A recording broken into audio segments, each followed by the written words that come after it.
Unprecedented situation has not us, मतलब एक ऐसी परिस्थिति जो पहले नहीं थी उसने हमारे ऊपर थोड़ा चोट किया है। तो उनका कहना था कि whenever unprecedented situation arises, they require unprecedented interventions from our side. हमारी तरफ से भी वो अभूतपूर्व तरीके अपनाने पड़ेंगे जिससे उस अभूतपूर्व परिस्थिति से निपटा जा सके। और इसीलिए वर्किंग कमेटी ने तमाम डेलिब्रेशंस के बाद ये तय किया कि जनरल इंश्योरेंस के अंदर भी हम अपना नया चार्टर प्रस्तुत करेंगे, लेकिन उसके पहले हम ये कोशिश करेंगे कि जनरल इंश्योरेंस के अंदर एक सम्मानजनक समझौता हासिल किया जाए। और हमारी डिमांड वहां पर है कि जो life insurance corporation of India के एम्प्लॉइज को जो चार्टर मिल चुका है वही चार्टर जनरल इंश्योरेंस की कंपनीज के अंदर भी लागू होना चाहिए। और जब जनरल इंश्योरेंस के अंदर हम इस बात को लागू कर लेंगे तो हम जनरल इंश्योरेंस का चार्टर भी उनके सीएमडीज के सामने प्रस्तुत करेंगे। जब आज ये बात हम कर रहे हैं तो हमने क्या चार्टर तैयार किया लाइफ इंश्योरेंस कॉर्पोरेशन के लिए। लाइफ इंश्योरेंस कॉर्पोरेशन के बारे में निर्णय किया गया कि इसका चार्टर हम तैयार करेंगे और इस चार्टर को हम सबमिट करेंगे। चार्टर सब कमेटी के जो हमारे प्रमुख कन्वीनर थे, जो कॉमरेड एच.आई. भट्ट, जो कि वेस्टर्न जोन के, उन्होंने ये चार्टर तैयार किया। और उस चार्टर में जो बेसिक बातें हैं वो इस तरीके से, क्योंकि पूरा चार्टर बताना बहुत मुश्किल है। बेसिक बात क्या है कि अक्रॉस द बोर्ड जो वेज राइज डिमांड किया गया, that is again 40% wage rise across the board, including so many announcements. एक बात मैं और कहना चाहता हूँ, क्योंकि कई वर्किंग कमेटी मीटिंग्स मैंने अटेंड करी हैं, इसमें चार्टर डिस्कस हुआ। ये जो चार्टर इस बार all India insurance employ association ने बनाया है, ये काफी कॉम्प्रिहेंसिव चार्टर है जिसमें बहुत सारे एस्पेक्ट। पहला एस्पेक्ट क्या है कि जो फाइनेंशियल गेन्स हैं, मतलब बेसिक पे, अलाउंसेस और तमाम सारी चीजें। दूसरा क्या है कि जो लीव और लीव से रिलेटेड तमाम सारे इश्यूज। क्या क्या इश्यूज हैं आपको मालूम है कि 5 डे वीक लागू हुआ और पता नहीं किस होशियार आदमी की समझ से एक सर्कुलर जारी हो गया सेंट्रल ऑफिस से, जिसमें कह दिया गया कि सैटरडे को भी पब्लिक हॉलीडे ट्वीट किया जाएगा। इसलिए उसमें लिखा नहीं है कि एडिशनल कैजुअल लीव वापस ले लीजिए, कहीं नहीं लिखा है, पढ़िएगा उसमें। लेकिन ये कह दिया कि सैटरडे को पब्लिक हॉलीडे माना जाएगा, इसलिए एडिशनल कैजुअल लीव खत्म। एडिशनल कैजुअल लीव इस साल नहीं है, उसको ऑल इंडिया ने कंटेस्ट और उसके ऊपर बातचीत तमाम सारी बात की जाए, वो भी सेटल होगा। उसके अलावा लीव्स को लेकर के लीव बैंक का एक आइडिया सामने निकल करके आया, चाइल्ड केयर लीव को लेकर के एक आइडिया निकल करके आया, मैटरनिटी लीव जो इस्तेमाल नहीं हो पाती, जो यूटिलाइज नहीं हो पाती, वो दूसरे रीजंस की वजह से अगर इस्तेमाल की जा सकती है तो उसको भी इस्तेमाल करने की का अवसर प्रदान किया जाए, ये भी डिमांड में निकल करके आया। जो बात हम लोग बहुत सारी कहते हैं कि लीव इनकैशमेंट 2 साल में मिलता है, वो 1 साल में मिलना चाहिए।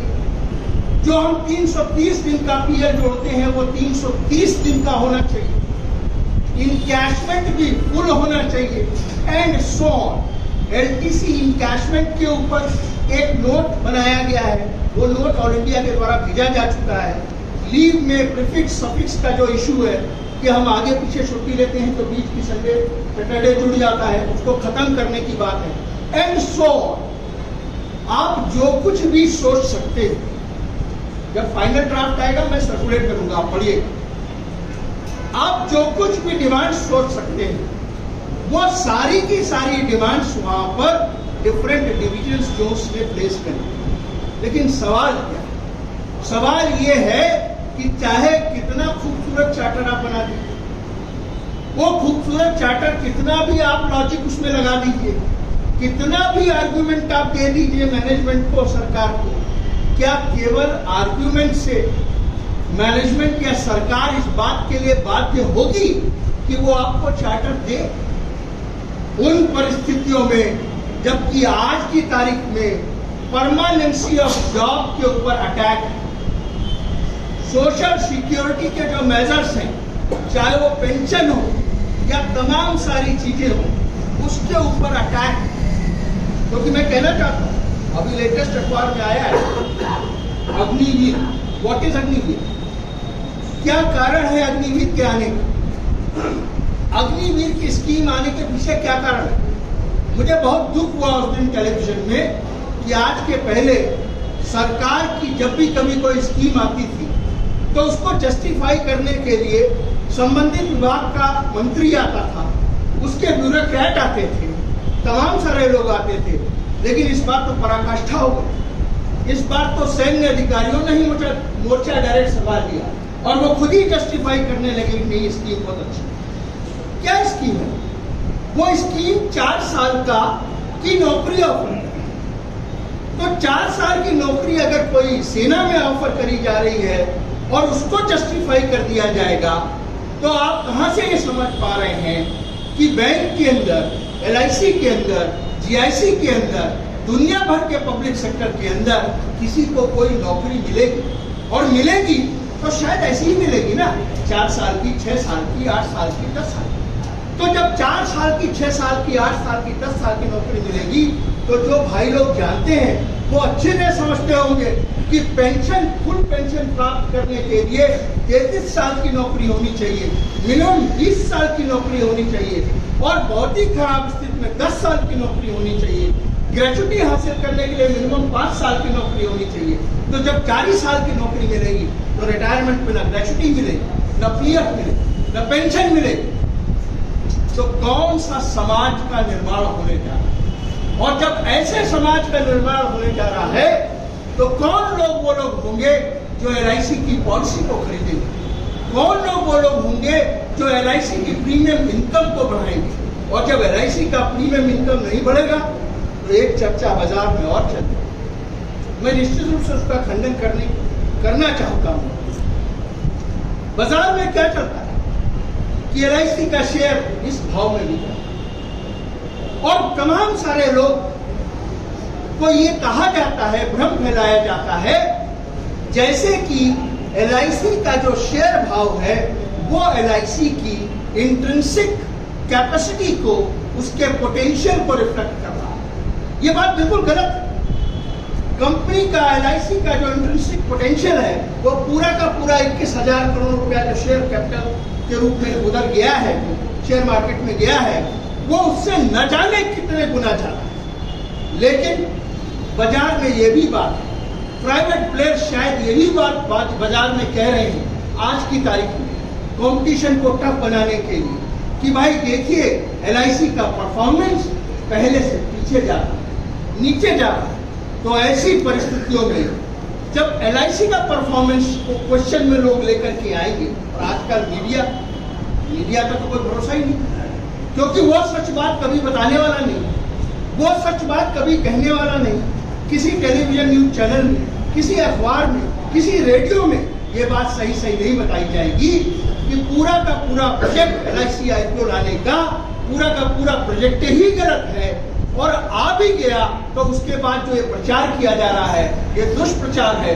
तो आप समझ सकते हैं कि आने वाले वक्त में जब हम चार्टर की लड़ाई लड़ेंगे तो वो कितनी तकलीफ देह होने जा रही है। We are going to face a very very bitter struggle. ये बिटर स्ट्रगल तमाम लोग कहते हैं, पुराने साथी कभी कभी कह देते हैं, पुराने साथी कह देते हैं कि हर बार ऐसे ही कहा जाता है बिटर स्ट्रगल, लेकिन बिटरनेस बढ़ रही है, शायद अब आप महसूस कर रहे हैं। और ये बिटरनेस बढ़ते बढ़ते कब कितनी हो जाएगी इसका अनुमान नहीं लगाया जा सकता। इसलिए हमारे पास सिर्फ और सिर्फ एक ही तरीका है, सिर्फ और सिर्फ कॉन्फिडेंस का एक ही रीजन है।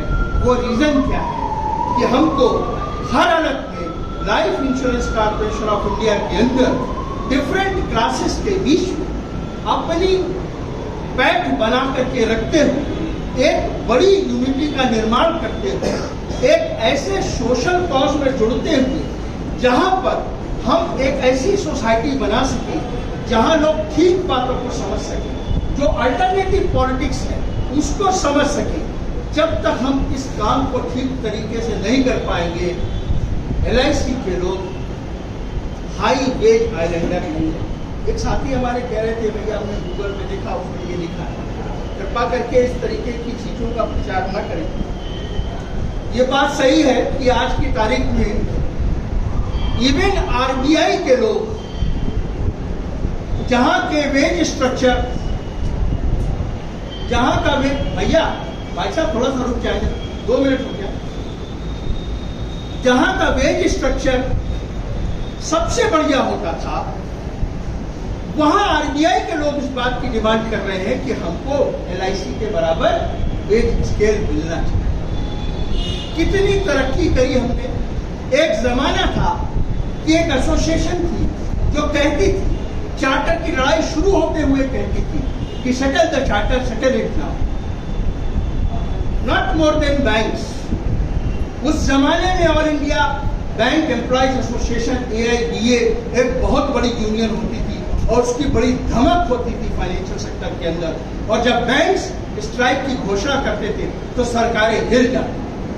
लेकिन आपने देखा कि पिछले रिसेंट पास्ट में न जाने कितनी स्ट्राइक्स बैंक एम्प्लॉइज ने करी मर्जर के खिलाफ, प्राइवेटाइजेशन के खिलाफ। लेकिन सवाल क्या हो रहा है, सवाल समझने की कोशिश करिए।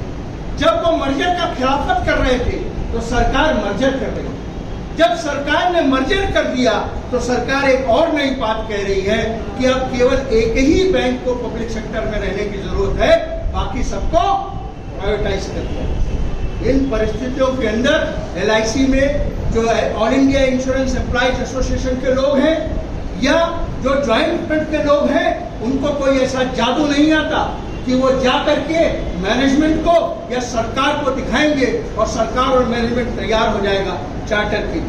तो जो कॉम्प्लेसेंसी हमारे अंदर है, ठीक, बहुत सारी कॉम्प्लेसेंसी हमारे अंदर है, उस कॉम्प्लेसेंसी को हमको त्यागना पड़ेगा।